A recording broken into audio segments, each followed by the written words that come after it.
লতি কচুর চারা রোপণ করার উপযুক্ত সময়টা কখন? এটা অনেকেরই প্রশ্ন থাকে।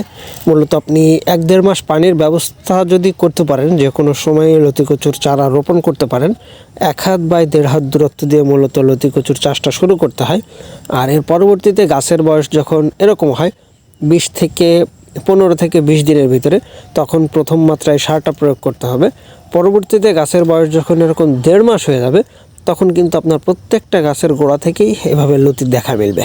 এটাই হলো যশোরের লতিরাজ, যেটা বর্তমানে সারা বাংলাদেশে আমরা ডেলিভারি করতেছি মাত্র 2 টাকা পিসেই। আপনি চাইলেই এই উন্নত মানের যশোরের লতিরাজ কচুর চারাগুলো সংগ্রহ করতে পারেন খুবই সহজে। তার জন্য অবশ্যই আমাদের ভিডিও স্ক্রিনে দেওয়া নাম্বারে যোগাযোগ করবেন।